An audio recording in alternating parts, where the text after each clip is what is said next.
Assalamualaikum warahmatullahi wabarakatuh. Untuk anak-anak ibu kelas 7 yang soleh dan soleha, semoga dalam keadaan sehat walafiat dan serta dirahmati Allah Subhanahu wa Ta'ala.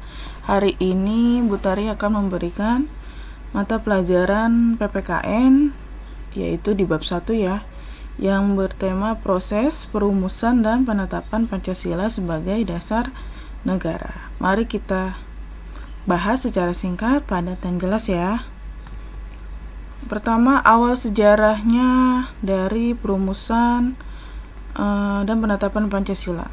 Pada saat akhir Perang Dunia Kedua, negara Jepang mengalami kekalahan dari sekutu dan sudah tidak bisa lagi menahan atau melawan serangan dari sekutu.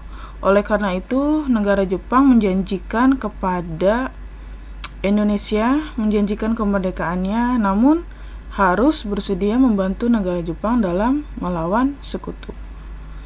Itu adalah awal sejarah dari proses perumusan ya. Setelah itu adanya pembentukan BPUPKI. Kalian tahu apa singkatan BPUPKI? Yaitu Badan Penyelidikan Usaha-Usaha Persiapan Kemerdekaan Indonesia. Tanggal 1 Maret 1945, Gomakichi Harada mengumumkan dibentuknya BPUPKI. Nama Jepangnya adalah Dokurisu Jumbicho Sakai. Pada tanggal 29 April 1945, anggota BPUPKI dipilih. Yang kita ketahui, anggota BPUPKI beranggotakan 63 orang, dengan ketua yaitu Dr. Rajiman Widyodiningrat, dan wakil ketuanya adalah Ichibangase dari negara Jepang, dan sekretarisnya adalah R.P. Suroso. Anggota BPUPKI ini setelah itu ditambah menjadi 7 orang.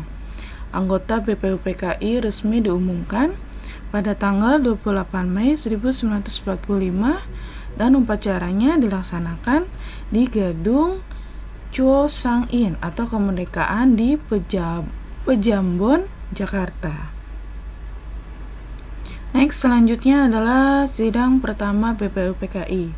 Kalian bisa baca di halaman 4 tentang sidang pertama BPUPKI, yaitu dimulai tanggal 29 Mei 1945 sampai 1 Juni 1945. Dalam sidang ini BPUPKI membahas tentang perumusan dasar-dasar negara agar bangsa Indonesia merdeka. Berbagai pendapat telah dikemukakan, salah satunya ada 3 tokoh yang berpendapat. Yang pertama ada Muhammad Yamin, yang kedua ada Mr. Supomo, dan Insinyur Soekarno. Nah, ini adalah pendapat-pendapat dari 3 tokoh tersebut. Kalau dari Profesor Muhyamin SH, yaitu tanggal 29 Mei 1945. Kalian bisa lihat fotonya ada di halaman 7 pada buku paket kalian.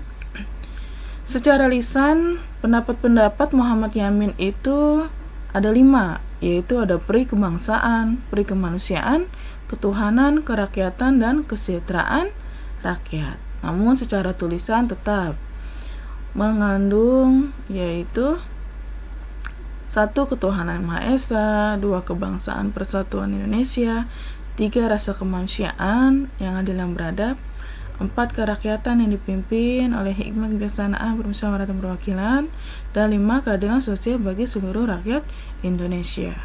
Selanjutnya adalah pendapat dari Mr. Dr. Supomo SH, yaitu 31 Mei 1945.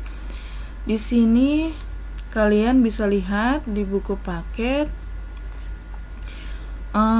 pendapat yang dikemukakan oleh Supomo adalah persatuan, terus kekeluargaan ya. Di buku paket ada keseimbangan, musyawarah, dan keadilan sosial. Di sini juga ada paham negara kesatuan, terus perhubungan negara dengan agama, sistem badan permusyawaratan, sosialisasi negara, dan hubungan antar bangsa. Yang terakhir adalah Insinyur Soekarno, yaitu 1 Juni 1945. Pada tanggal ini berlangsungnya sidang terakhir dari BPUPKI. Pada kesempatan ini, Insinyur Soekarno mengemukakan pidatonya yang kemudian dikenal sebagai Hari Lahirnya Pancasila. 5 dasarnya diusulkan oleh Soekarno adalah sebagai berikut, yaitu 1.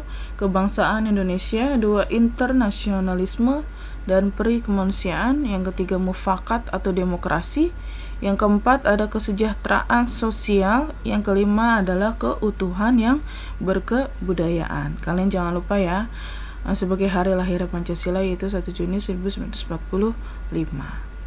Selanjutnya, akhir sidang pertama BPUPKI. Sidang BPUPKI ini berakhir sebagai menetapkan, namun mereka belum juga menetapkan dasar negara Indonesia yang merdeka.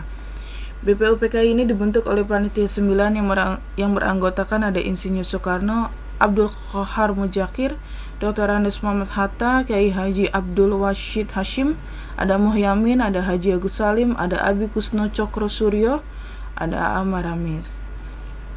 Dan pada akhirnya Panitia 9 ini merumuskan Pancasila pada tanggal 22 Juni 1945 yang diberi nama Jakarta Charter atau Piagam Jakarta oleh Profesor Muhammad Yamin. Ingat ya, Piagam Jakarta tanggal 22 Juni 1945 oleh Profesor Muhammad Yamin SH.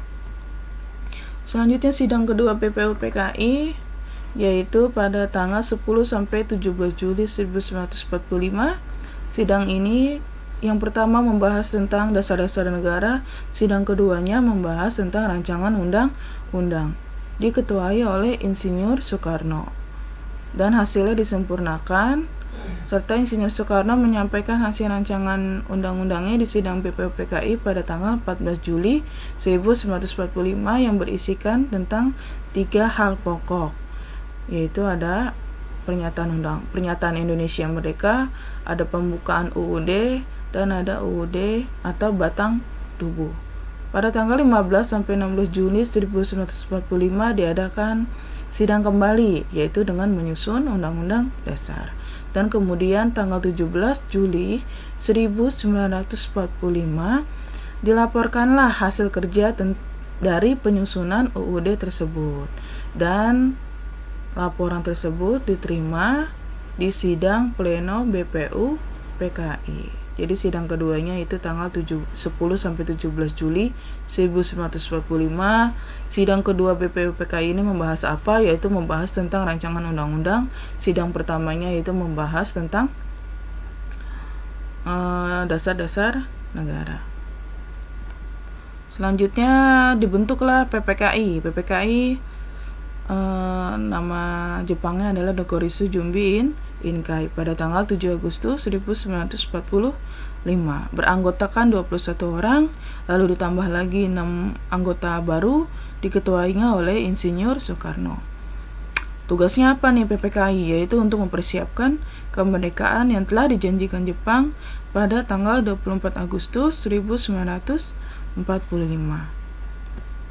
Selanjutnya sidang PPKI ini diadakan pada tanggal 18 Agustus 1945, yaitu membahas tentang penetapan konstitusi negara, yaitu bahwa presiden dan wakil presiden dan lembaga-lembaga yang akan membantu presiden. Nanti kita bahas lembaga-lembaga apa saja pada zaman kemerdekaan ini yang telah membantu wakil presiden dan presiden. Hasil sidang PPKI ini bisa kalian lihat ada 3, yaitu menetapkan dan mengesahkan UUD 1945, memilih presiden dan wakil presiden, lalu membentuk komite untuk membantu wakil presiden dan presiden. Selanjutnya sistematika Undang-Undang 1945 ada di pembukaan Undang-Undang 1945 pada 4 alinea yang berbunyi 1,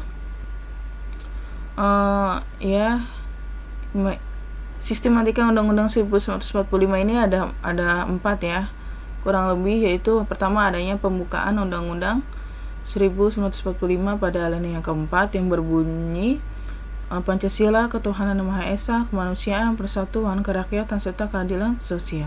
Yang kedua ada batang tubuh Undang-Undang Dasar 1945, terdiri atas 16 bab, 37 pasal, 4 pasal, aturan peralihan, dan 2 ayat aturan tambahan.